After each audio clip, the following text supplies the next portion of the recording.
እግዚአብሔር መንፈስ ቅዱስ የሰጠኝን የእግዚአብሔርን ሐሳብ ዛሬ እንካፈላለን። የሚቀጥለው ዓመት በሚጨምር ክብር፣ በሚጨምር ድል፣ በሚጨምር መጽናናት፣ በሚጨምር የእጅ ማበርታት እግዚአብሔር ያስቀጥለናል። ጌታ ስሙ ይባረክ። ስለዚህ ከፈውስ ወደ ሙላት የምንሄድበትን የምስጋናን ኃይል ነው የምንመለከተው። ጌታ ስሙ ይባረክ። በጸሎት የምንደርስባቸው ነገሮች አሉ።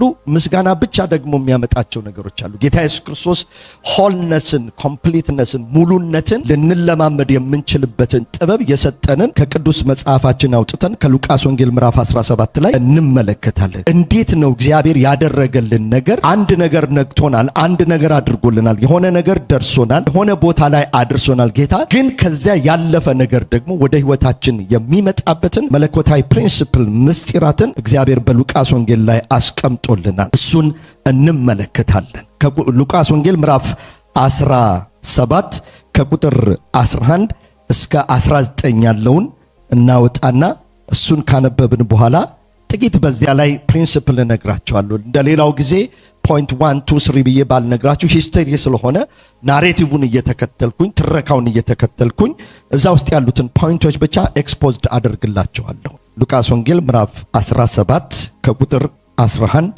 እስከ 19 ወደ ኢየሩሳሌምም ሲሄድ በገሊላና በሰማርያ መካከል አለፈ። በማንና በማን? ገሊላና። እነዚህን ሁለት ቦታዎች በጣም አትኩራችሁ ያዟቸው።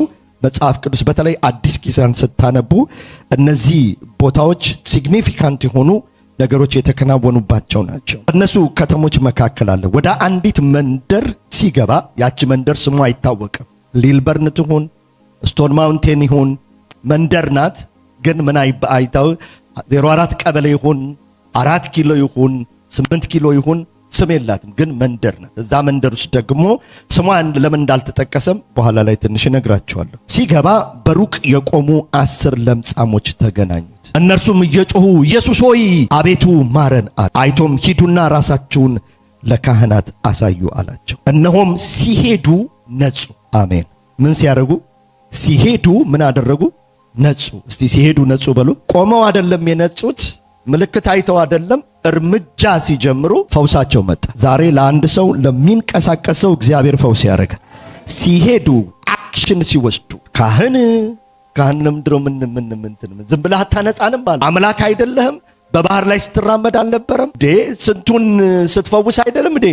ለኛ ለምንድነው የተለየ ፕሮሲጀር የሚደረግ? ለኛ ለምንድነው የተለየ አካሄድ የሚደረግ? ሂዱና ራሳችሁን ለማናሳዩ ለካህናት። እነዚህ ካህናት ደግሞ የሚያሳድዱት የሚጠሉት ናቸው ታውቃላችሁ። እና ሂዱና ምስክር እንዲሆንባቸው በሌላ ስፍራ ይላል ለካህናት ራስን ምን አድርግ ይለዋል? አሳይ ይለዋል። ይሄ ሌላ ስነ መለኮት ሐሳብ ስላለው እዛ ውስጥ ብዙ አልገባባችሁም። ነገር ግን ምንም ፕሩፍ ሳያደርጉ ሳያገኙ ቃሉን ብቻ አምነው ስቴፕ ሲወስዱ እርምጃ ሲወስዱ ሰውነታቸው ላይ ያለው ለምጽ ሁሉ ረገፈ። ሲሄዱ ምን አደረጉ? ነጹ። ከእነርሱም አንዱ እንደተፈወሰ ባየ ጊዜ መጽሐፍ ቅዱሳችን ሲነግረን ምን በታላቅ ድምፅ እግዚአብሔርን እያከበረ ምን አደረገ? ተመለሰ። አመሰገነው። እግዚአብሔርን ተመለሰ፣ አመሰገነውም። በእግሩም ፊት በግንባሩ ወደቀ። እርሱም ሳምራዊ ነበረ። ኢየሱስም መልሶ 10 አልነጹምን? 9ኙስ ወዴት አሉ? ከዚህ ከልዩ ወገን በቀር እግዚአብሔርን ሊያከብሩ የተመለሱ አልተገኙ አለ። እርሱንም 9ኙ ያላገኙትን እሰጥሃለሁ። ኧረ አሜን። 9ኙስ ወዴት ሄዱ? ተፈውሳቸውን ተቀብለዋል፣ ነጽተዋል፣ አገልግሎቱን ተካፍለዋል፣ ሂሊንጉን ፓርቴክ አድርገዋል። ቆዳቸው ላይ የነበረ ለምጽ በሙሉ ረግፏል፣ መድኃኒት ሆኖላቸው የሚቆጠቁጣቸው ነገር በሙሉ ከላቸው ላይ ተነስቷል። የሚጋባ ነው ይሄ የቆዳ በሽታ ወይም ደግሞ ሊፕረሲ ወይም ደግሞ ለምጽ የሚባለው እና እነዚህ ሁሉ አግኝተዋል፣ ፈውሳቸውን ተቀብለዋል። አንተ ግን መጥተሃል ወደ እኔ ልታመሰግን፣ አንተ ግን መጥተሃል ወደ እኔ ልትሰግድ። እየሰገደ ይላል በታላቅ ድምጽ እየጮኸ እግዚአብሔርን እያመሰገነ በእግሩ ስር ወድቆ ማመስገን ሲጀምር ጌታ ኢየሱስ ክርስቶስ ምን አለው? 9ኙ ወዴት አሉ? ፈውስ የተቀበሉ ወዴት አሉ? እንጀራ የበሉ ወዴት አሉ? እጄን ያዩ ወዴት አሉ? አንተ ግን ልታመሰግን መጥተሃልና I will open another dimension for you። ላንተ ሌላ ክብር ሰጣል። እምነትህ ምን ብሎሃል? አድኗል። ፈውሱን አይደለም ሌላ ነው። ሶዞ የሚለውን ጽንሰ ሐሳብ ነው በኋላ ላይ መጣበታል። ይሄ መጽሐፍ ቅዱስ ክፍል የተፈጠረው ወይም የተከሰተው ይሄ ታሪክ የተከሰተው ቀደም እንዳልኳችሁ ጌታችን ኢየሱስ ክርስቶስ ወደ ኢየሩሳሌም ሲሄድ በሰማሪያ ከተማና በገሊላ ከተማ ጌታ ኢየሱስ ክርስቶስ ተወልዶ ያደገበት መንደር የገሊላ ናዝሬት እንደሆነ ታውቃላችሁ። ስሙ ራሱ ወይም ደግሞ እከሌ ከገሊላ ነው ሲባል እንትን አይደለም፣ ማዕረግ አይደለም፣ ስድብ ነው። የገሊላው ከተባልክ ስድብ ነው። ምክንያቱም ገሊላና ሰማሪያ ላይ የሚቀመጡ ሰዎች ከከተማው የተገለሉ የድሃ ማርጂናላይዝድ የሆነ አውትካስትድ የተደረጉ ወይም ደግሞ ምንድነው በተለምዶ ሪጀክት የተደረጉ ሰዎች የሚኖሩበት። የሚገርማችሁ በዚህ ከተማ ውስጥ ነው፣ በእነዚህ በገሊላና በሰማሪያ ከተማ ነው ጌታ ኢየሱስ ክርስቶስ ከሰራቸው 33 ተአምራቶች በመጽሐፍ ቅዱስ 25ቱ የተሰሩት ሪጀክሽን ያለበት ቦታ። ጌታ ኢየሱስ ክርስቶስ ከተናገራቸው 32 ምሳሌዎች 19ኙ የተነገሩት እዚህ ገሊላና ሰማሪያ መካከል። ሰማሪያዊ ነህ ከተባልክ ሴሰኛ ነህ ማለት ነው። that's why የሰማሪያቷ ሴት ድብልቅ ህዝብ ነው። አይደንቲቲ የለውም፣ መልክ የለውም፣ ዲፋይን ሌዋዊ አይደለም፣ ምንም አይደለም፣ መልክ የለውም። ስለዚህ እንደዚህ አይነት ሰዎች ምን ይደረጋሉ? እየተገፉ ሃንጋውት ያደርጋሉ። እና እነዚህ 10 ለምጻሞችም ተሰብስበው ምን ያደርጉ ነው? ሄይ አንተ እንዴት ነው ለምጽ የደረሰብህ? እኔማ ሳመነዝር ነው። ኧረ እባክህ እኔ እኮ ይገርምሃል በመቅደስ የሚገባውን መስዋዕት ሳላቀርብ ገብቼ እንደዚህ ያሉ ምክንያቱም ለምጹ የናቹራል ውጤት አይደለም። ከኔ ጋር ናችሁ አይደል? የናቹራል ውጤት አይደለም። ለምጽ የሚፈጠረው በሰውነት ላይ አሁን ያለውን አይደለም ብላችሁ በብሉይ ኪዳን የነበረውን እነዚህ ሰዎች የደረሰባቸው የኃጢአት ውጤት ነው። ስለዚህ ኃጢአት ስትሰራ ወይም ደግሞ ለምጽ የሚያስመጡ ኃጢአቶች አሉ። ግንባር ላይ ይወጣል፣ እጅ ላይ ይወጣል፣ እንደዚህ ላይ አቤት እኛ ላይ እንደሱ ቢሆን ሰፈራችን ሁሉ እዚህ አይሆንም። በጣም የሚገርመኝ ግን አንድ ነገር ልንገራችሁ። እግዚአብሔር የሆነ እልከኛ ይመስለኛል። እልህኛ የሚመስለኝ በምንት የተገፋ ጋር መገኘት ይወዳል። ኧረ አሜን። እየተገፋ የተጠላ ማርጂናል የተደረገ ዲስግሬስ የተደረገ ሪጀክት የተደረገ ሰው የለኝም የሚለው ጋር ኢየሱስ መጣ። በመካከላቸው ላይ ፈሪሳዊ አያልፍም አይደለም። ሰፈሩ ነግራቸዋለሁ። ኢኮኖሚካሊም አይደንቲቲም ሞራሊም የተገፉ ናቸው። እዛ ፕሌስ ውስጥ እዛ ቦታ ላይ መቀላቀል አይችሉም። ለምጽ ስለሚጋባ በዛን ሰዓት ለምጹ ስለሚጋባ ሶሳይቲ ውስጥ አይገኙም። ከሰፈር ውጪ ይጣላሉ። ከነኩ ለምጹ ወደ ሌላው ስለሚተላለፍ እና አንዳንድ ሰዎች ያፍሩባቸዋል። ከነሱ ጋር መቀመጥም አይፈልግም። እነሱ ክላሳችን ነው ብሉት የሚሉት መካከል አትጠሩ። ወይ ጫማችሁ እንደኔ ምንድነው ነጠላ ጫማ ሊሆን ይችላል። ወይ እናታችሁ ያሳደገቻችሁ ስለሆነች ብዙ ብር ስለሌት ወርቅ ባንገታችሁ ላይ ላይኖር ይችላል። በሆነ ነገራችሁ ብቻ ሪጀክት ተደርጋችሁ ይሆን ወይም ገጥሟችሁ ይሆን ከናንተ ውጪ ፕሮግራም ይዘጋጃል። እናንተን ኤክስክሉድ የሚያደርግ ፕሮግራም፣ እናንተን ማትበሉት፣ እናንተን ማትደርሱበት፣ እናንተን ማትገኙበት፣ ስሜታችሁን የሚነካ ከገበታችን አይቀመጡም የሚሉበት ነገር አድርገው ገጥሟችሁ ሊሆን ወይም እንደዚህ አይነት ሶሳይቲ ታቁ ወይም እንደዚህ አይነት ግለሰብ ታቁ። በጣም ደስ ይበላችሁ። እግዚአብሔር ለእንደነዚህ አይነት ሰዎች ይመጣላችሁ። ሪጀክት የተደረጉ ለዚህ ነው መጽሐፍ ቅዱስ በጣም ከሚገርመኝ የጌታችን ኢየሱስ ክርስቶስ ትምህርትና ማንነት አንዱ ወንድሞቼ ብሎ ሲጠራ ምን አይልባቸውም? አያፍርባቸውም። ፓስተር አንዳንድ ነገር እኮ ትንሽ ራስን እንትን ማለት አለ። ከአገልግሎትህም ጋር አይሄድም፣ ከእንዲህ አይነት ሰው ጋር መዋል ከስምህም ጋር አይሄድም ተብላችሁ ታውቃላችሁ። እዛ ከተገኛችሁ ስማችሁ ላይና ሪፒቴሽናችሁ ላይ የሆነ ነገር ይፈጠራል። ከዚች ልጅ ጋር እንዳትሄድ ተብላችሁ ታውቃላችሁ። ጌታ ኢየሱስ ክርስቶስን አንዱ የከሰሱት ምንድነው? ይሄ የቀራጮችና የኃጢአተኞች ምንድነው ወዳጅ ነው። ለምን?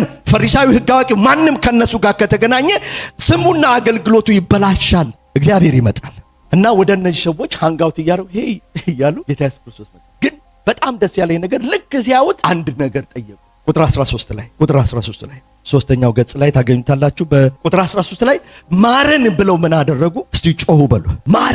ማረን ጌታ ሆይ ማረን። እግዚአብሔር ይራራላችሁ። they cry for the mercy። ማረን forgiveness ብቻ አይደለም፣ ማረን ፈውሰን፣ አድነን፣ ቀላቅለን፣ ሪስቶር አድርገን ብለው ጮሁ ይላል መጽሐፍ ቅዱስ። በጣም ደስ ከሚለኝ አንድ ነገር ምንድነው? እግዚአብሔር ማለዳ ምንድነው? አዲስ ነው፣ ታማኝነቱ ብዙ ነው፣ ርህራሄው አያልቅም። በሌላ አማርኛ ኃጢአታችሁ የሚበልጠው የእግዚአብሔር ምሕረት የለም። ምንም የማንም ሰው ኃጢአት ተጨምቆ ተደምሮ ከኢየሱስ ክርስቶስ የምህረት አቅም አይበልጥ። የልዩ መዝሙር ነው። የኔ ልጅ ማለት ነው። ምሕረት ምን ብናዩን እነሱ ናቸው። እንደዚህ ብቻ አለ ማለዳ ምሕረቱ ማለዳ ቁርሴ ነው ምሕረቱ። ኧረ ሃሌሉያ። ማረን ዩኒፋይድ አድርገን take us back to the normal, to the society, to the normal placeአችን አቤቱ ቀላቅለናል። I don't know how you are victim እንደሆናችሁ አላቅም። በሪጀክሽን ደርሶባችሁ ከሆነ አላቅም። ሪጀክሽን is ሰይጣን ስብርብር የሚያደርጋችሁ ራሳችሁን እንድትጠይቁ የሚያደርግ ምን ሆኜ ነው ምን አድርጌ ነው ፐርሰናላይዝ እንድታደርጉ የሚያደርግ ምንም ሳይጎላችሁ በባልና ሚስት መካከል መፋታት አንዱ የሚፈጥረው ትልቁ አደጋ ምንድነው? ሴትዮ ምንድነው ቪክቲም የሆነው ሰውዬ ላይ የሚፈጥረው ነገር አለ። የሆነ ነገር እንደጎደለው ሁሉ ጊዜ እንዲያስብ የሚያደርግ መንፈስ ዛሬ ርህራሄው ሙሉ ያደርጋል። ራራልን። እቺ ሐዘን የሚሰማልን አንሳልን። ብሶት የሚሰማንን አንሳልን። እዚህ ጋር በመቀመጣችን የሚፈጠርብንን የስነልቦና ክራይሲስ አንሳልን። ማረን ብለው ለመኑት። ፈውሰናል አሉት። ምን በለን? እግዚአብሔር ለቤታችን ይራራ ብለው ምን አደረጉ ይላል? እስቲ ጮሁ በሉ። እኔ ታውቃላችሁ አለ ይሄ ለምጥመጥ ጴንጤ ብዙ አይመቸኝም። ታውቃላችሁ ስፒሪት እኔ ሰውነቱ ቀሰስተኛ መሆን ምናምን አለ። ስፒሪታችን ግን it has to be like vigilant መሆን አለበት። ይሄ በቃ ግፈኞች ምን ያደርጓታል? ይናጠቋታል የሚል መንፈስ። ፐርሰናሊታችሁ ቀስ ብላችሁ የምትራመዱ ልትሆኑ ትችላላችሁ። አንዳንዶቻችሁ እነ ደርምቴ ልትሆኑ ትችላላችሁ። እንደኔ በቃ ሁሉን ነገር መደርመስ የምትወዱ ሊሆኑ ትችላላችሁ። አንዳንዶቻችሁ እንደ ሽፌ ቀስ ብላችሁ ስፒሪታችሁ ግን let it be that resilient spirit። እግዚአብሔር በዛ መንፈስ ይባርክ። እነዚህ ሰዎች ልክ ኢየሱስን ሲያገኙ ማረን አሉት። ማረን ኦኬ፣ ሂዱና ራሳችሁን ለካህን አሳዩ። ሁለተኛው ናሬቲቭ ላይ የምታገኙት እሱን ነው።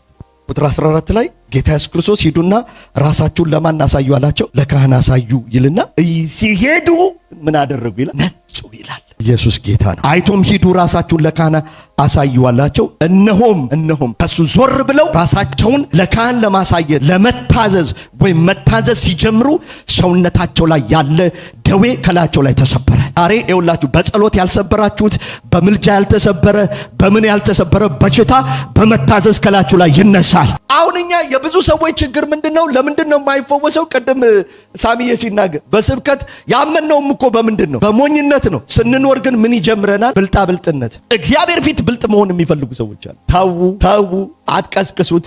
እሱኛውን ዳይሜንሽኑ ሲነሳ እግዚአብሔር ከሌባው ጋር እንደምን ሆናለሁ አለ። ሌብነት በሌብነት በብልጣብልጥ እኔም እጣበብብሃል እንዴ አንተ ወንድምህን አታለ ባረካለሁ ብለህ እኔ 21 ዓመት አለፋለሁ። ያዕቆብ ታሪክ የምታውቁት ነው። አንዳንዱ ሰው ይጠፋበታል። የዳነበት ሚስጥር ይጠፋበትና በእግዚአብሔር ቤት በካልኩሌሽን በምናምን በመውጣት ቁጥሩ ነው እነዚህ ነገሮች። ይሄን ከዚያ ያን ከዚህ እንዲህ ባረገው እንደዚህ ባለው እንደዚህ ብለው እንደዚህ ብሰራው ብሎ ያስባል። ወንድሜ በሱ በሽታ ነው የሚቀጥለው። አንድ ነገር ግን በሞኝነት መሄድ ስትጀምር መታዘዝ ስትጀምር ላይ የነበረ ደዌ ሁሉ ይለቃል። መታዘዝን ጀምር። መታዘዝ ስለመታዘዝ ብዙ ጊዜ ስለተናገር እንትን አይደለም ግን መታዘዝ እንትን አይደለም ግዴታ አይደለም በደምብ ምርጫ ነው። መታዘዝ ምንድነው? በሉልኝ እሺ። በቃ አለመታዘዝም መብት ነው። ያለመታዘዝ ምን ታገኛለህ? ፍሬ ታገኝ። እሺ ብትሉ ብትታዘዙ የምድርን በረከት ፍሬዋን ምን ታረጋላችሁ? ትበላላችሁ። እግዚአብሔር ከፍሬያችሁ ጋር እንድትገናኙ መታዘዝን ይስጣችሁ። ኦኬ እምቢ ብትሉስ? በቃ እሱን ባትመርጡ ደግሞ ሰይፍ የተጠቀሱ ነገሮች በሙሉ አንገት ላይ እስከሚመጣው ሰይፍ ድረስ የሰይፍ ዝርያዎች በሙሉ እነ በሽታ እነ ደዌ እነ ማጣት እነ ንጣት እነ ግርጣት እነ አለመሳካት እነ ዲስአፖይንትመንት እነ ዲስከሬጅመንት እነ መሰነካከል ባጭር መቅረት የፈለጋችሁትን ብሏቸው የሰይፍ ልጆች ናቸው። እነዚህ ሁሉ ያገኙሃል። እነዚህ የመጡብህ እግዚአብሔር እንዲመጡብህ ፈልጎ ሳይሆን መረጥ ካለመታዘዝ። ከዘፍጥረት እስከ ራዕይ መጽሐፍ ቅዱስ የምትመለከቱት መታዘዝና አለመታዘዝ የምርጫ ጉዳይ ነው። ሰይጣን ለእግዚአብሔር እንዲታዘዝ መልአክ በነበረበት ስቴት እንዲታዘዝ ምርጫ ቀርቦለታል። እምቢ ብሎ በልዑል እመሰላለሁ አለ። ኔቸሩ ተቀየረ። የ40 ቀን እድሉ ሰይጣን ሆኖ እንዲኖር የአባታችን የእግዚአብሔር ፈቃድ አይደለም። he became Satan, devil, evil, Lucifer by himself, by his choice። እነዚህ ሰዎች እዛ ስንሄድ ይመቱናል።